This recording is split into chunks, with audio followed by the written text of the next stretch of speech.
Hola, bienvenidos a un nuevo encuentro de diálogos. Esta es una iniciativa de la agencia JN y DNews. Hoy vamos a conversar con Sara Corín.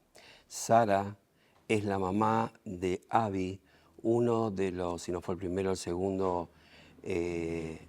hombre argentino que murió en el kibutz cuando los terroristas palestinos de Hamás convirtieron la gran masacre que todos conocemos. Así que bueno, hola Sara. Hola, ¿qué tal? ¿Cómo estás, Daniel? Bien, la verdad que te tengo que dar las gracias porque no es una entrevista sencilla y nos has abierto las puertas de tu casa para que podamos hacerla y yo lo valoro enormemente, así que quiero agradecerte. Al contrario, no tenés nada para agradecerme. En el minuto que me enteré de que Abby ya no estaba, me hice una promesa, que lo voy a recordar y voy a hacer todo lo posible para recordarlo mientras viva. Bueno, entonces es un honor poder colaborar con ese deseo, ¿está bien? Estamos en una casa muy especial, una casa llena de historia.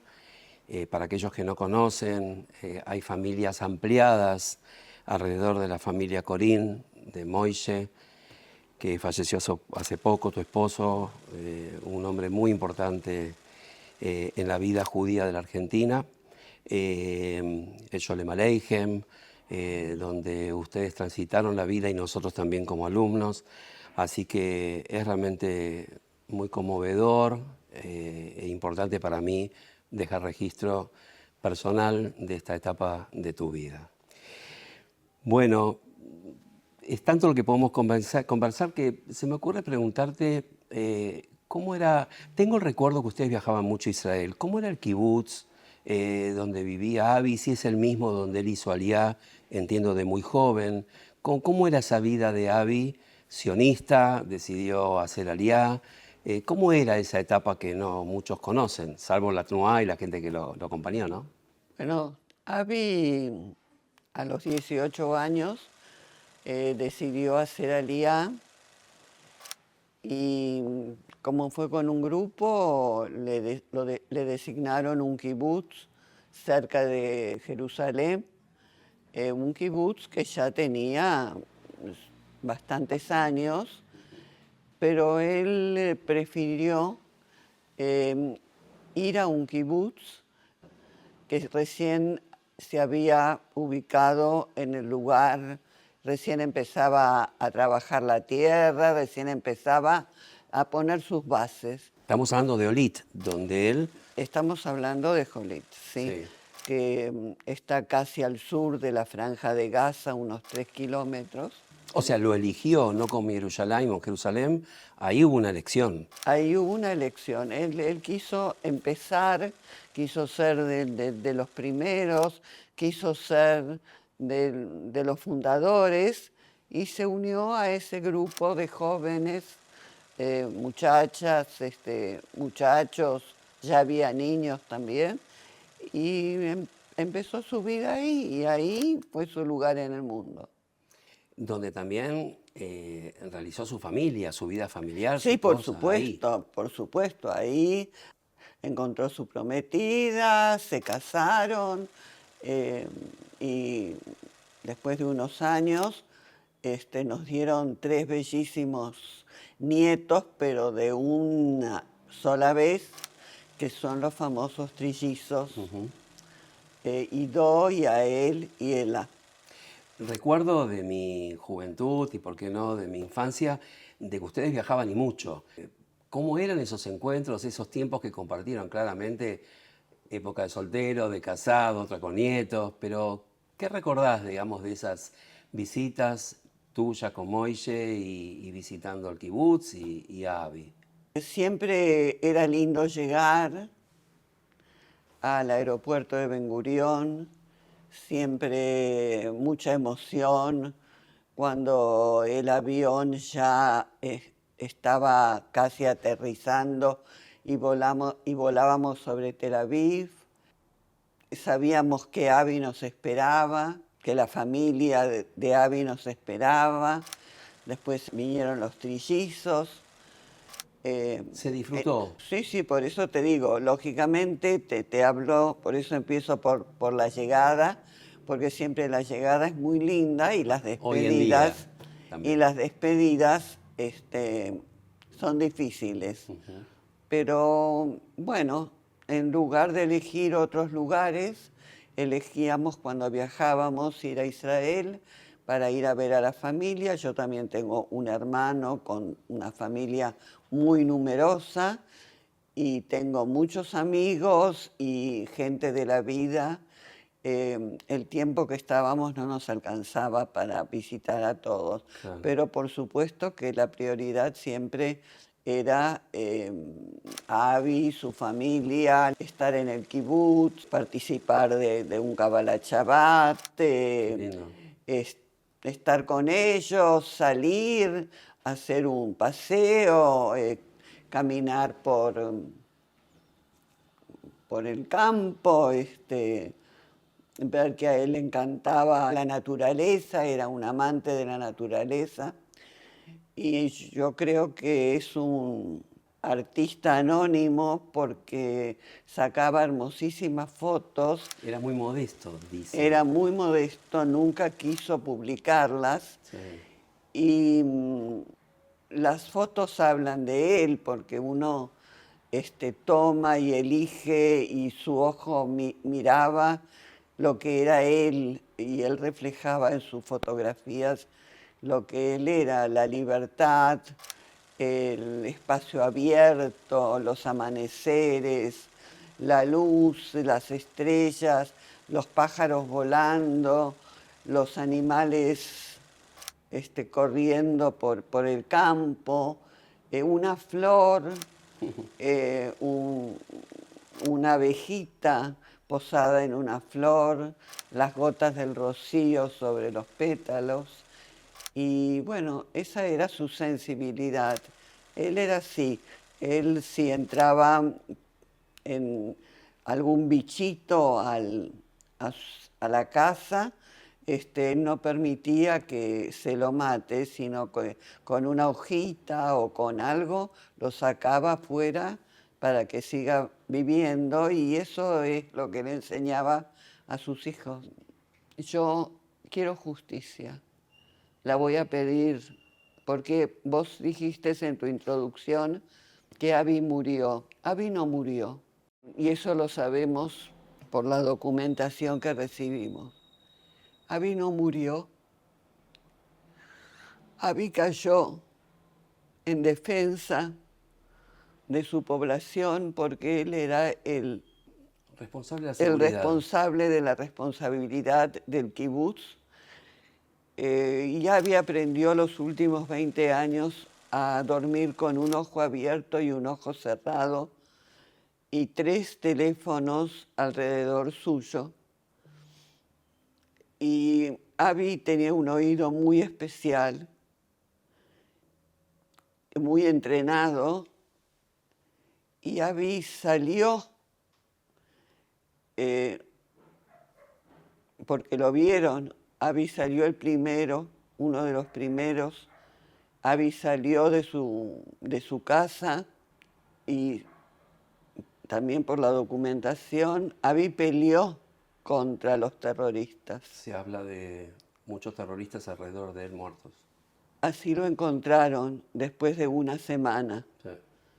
Y entonces yo digo que Abby murió luchando, defendiendo lo que él amaba. Esa tierra.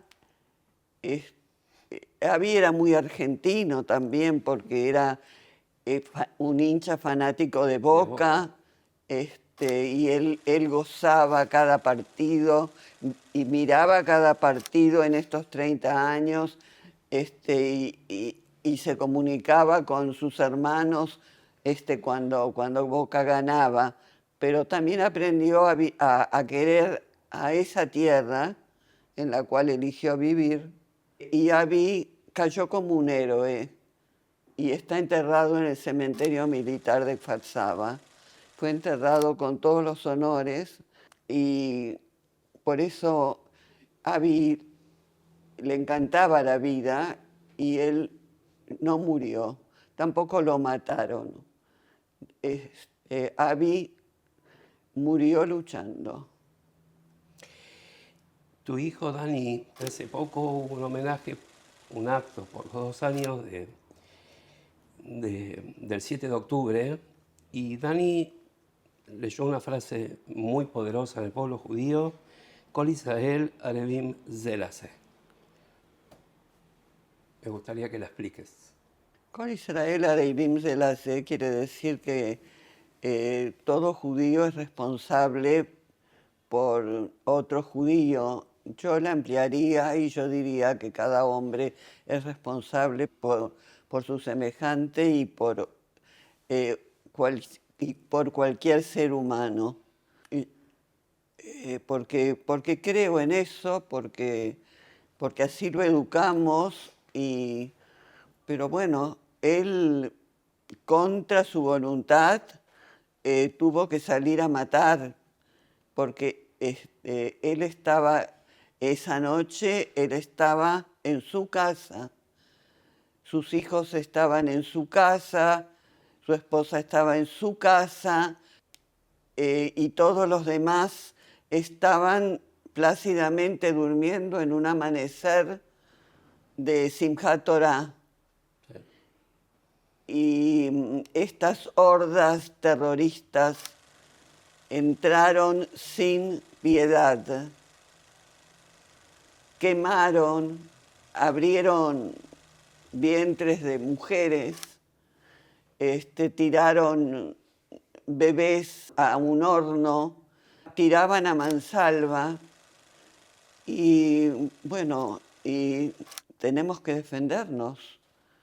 Yo quiero saber qué país o qué gobierno o qué Estado hubiera actuado de manera diferente. ¿Qué significa para el mundo que esto que pasó el 7 de octubre, y lo suelo preguntar seguido, haya ocurrido con un Estado de Israel fuerte? No como en la época de la Shoah, de que no había un Estado de Israel, y tampoco la gente tan fuerte como se la ha visto desde la creación del Estado de Israel. ¿Qué pensás sobre esto? O sea, ¿el mundo ha generado violencia esto en el antisemitismo? ¿Cómo lo evaluás? ¿Se entendió, no? Todo pueblo tiene derecho a defenderse. Toda persona tiene derecho a defenderse cuando es injustamente atacada. Y nosotros, como pueblo, hemos pasado por muchas atrocidades. Pero por esas cuestiones de la historia, del destino, del ser, de la esencia, de la cultura, de la religión, no sé exactamente cómo llamarlo, el pueblo judío ha resistido a grandes imperios. Fuimos esclavos en Egipto y salimos de Egipto.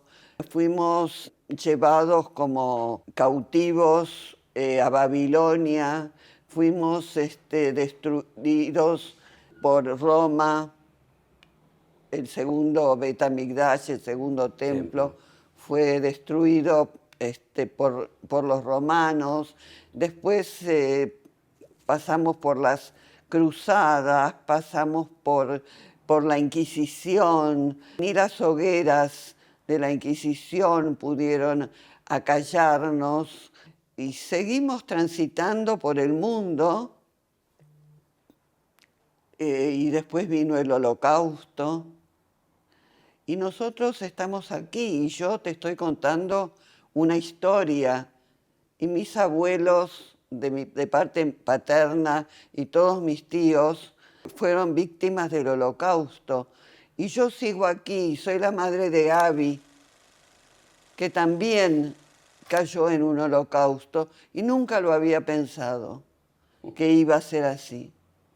Nunca pensé que yo iba a ser testigo de otro holocausto, pero es difícil entender por qué surge y resurge el antisemitismo cuando somos un pequeño país más chico que la provincia de Tucumán, en un país en donde en la Knesset, en el Parlamento, hay diputados árabes, donde en las universidades hay profesores, en donde en los hospitales hay jefes de servicio, en donde hay militares en el ejército. Es difícil entender el razonamiento de cierta, de la gente que sigue, digamos, buscando este conflicto que es sin sentido. Por eso yo también abogo por la paz, por el entendimiento entre las diferencias. Justamente creo, si seríamos todos iguales, seríamos un mundo muy aburrido. Y justamente en la diversidad, en este mosaico de diversidades, está la riqueza y la posibilidad de vivir en paz y de reencontrarnos unos con los otros. Sara, fuiste responsable de educar generaciones en la escuela Sholem Aleichem. No venimos a tirar un número de cantidad de alumnos que han pasado por tu vida, pero sí te quiero preguntar hoy, si estuvieses al frente de la escuela y te toca estar frente a una nueva generación de alumnos, sí, ¿qué le dirías a los alumnos hoy después de lo que... Habría preguntas también y deben haber montones de preguntas, pero voy a tu parte docente, ¿no? ¿Qué dirías? Sostendría lo mismo que sostuve siempre durante toda mi vida, adecuándome a las realidades y a las circunstancias. Pero diría lo mismo. Diría lo que dije cuando el 7 de octubre, durante toda la mañana no supimos nada de Abby porque Abby no nos contestaba. Tampoco nos contestaron mis nietos, nadie contestaba de mi familia, todos me cortaban el teléfono o no me atendían, y a las 3 de la tarde me tocaron timbre Dani y Hagit. Contemos que tenés a Dani, Ari, Hagit y Abby como hijos. Sí. Ariel vive en Israel. Y cuando ellos abrieron la puerta, ya no tuvieron que decirme nada. Entendí todo porque lo presentía. Y la primera frase que salió de mi boca fue Ubajarta Bajaim, y elegirás la vida. Y yo elegí la vida para recordarlo y conmemorarlo. Y eso les diría también a mis alumnos. Les diría que elijan la vida para vivir una vida digna, para respetar al otro aunque piense diferente, más allá de lo que me pasó y nos pasó. Les diría que elijan la vida, que elijan una vida digna de respeto hacia el otro, y haría hincapié en la resiliencia, haría hincapié en esta capacidad de resiliencia que tiene el pueblo judío.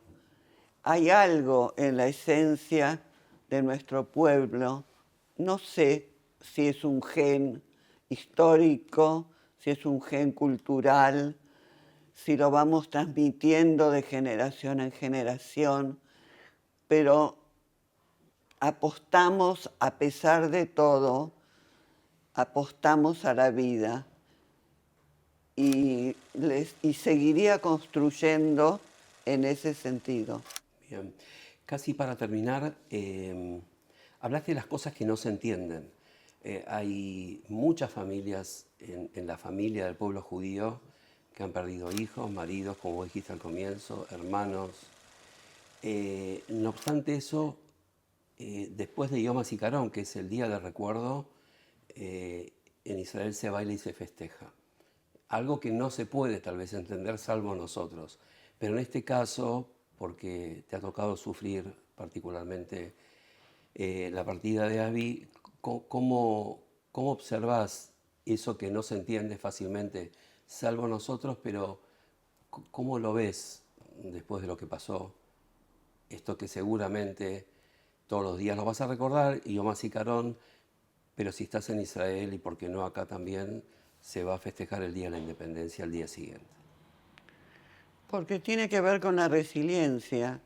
Esto es lo que nos ha marcado a través de los siglos. Y salir, creo que un ejemplo de esto es Janusz Korczak, que podía haberse salvado del crematorio y sin embargo salió con la frente erguida, con sus niños, con los huérfanos del orfanato, caminando erguido y orgulloso como judío a las cámaras de gas. Y yo creo que esta es la fuerza de la resiliencia, es la fuerza, ese sentimiento, el sentimiento de no rendirse, de no caer, sino que seguir adelante. Siempre hay un futuro, siempre la vida tiene un sentido.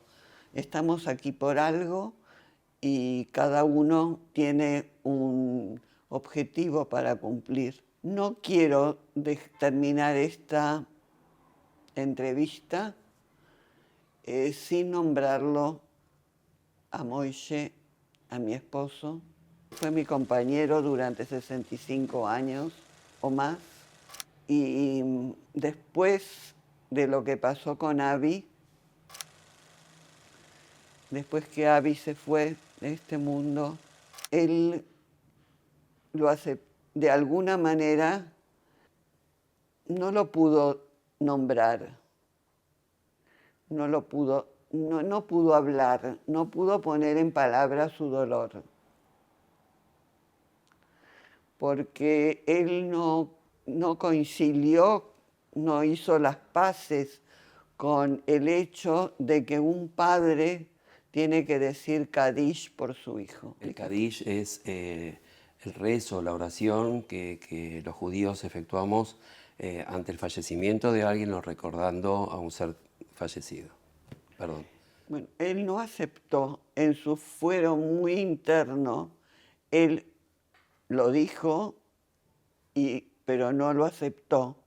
Y creo que esa no aceptación lo llevó lentamente a finalizar sus días e irse de este mundo el 17 de julio último. Y cuando duelo a los dos. Con el cariño que nos tenemos y tantos años que nos conocemos, créeme que esta es una entrevista difícil y realmente creo que había mucho dolor. Lo de Moishe lo mencioné al comienzo, pero quería que vos sea la que conduzca el tema Moishe, que es claramente dos dolores simultáneos en tu vida. Y como te dije, iba a terminar la entrevista comentando que pediste que la foto del negro esté ahí, delante nuestro. Y bueno, lo trajiste vos el tema, pero no nos íbamos a ir sin comentarlo. Muchas gracias. Gracias, Sara. A vos.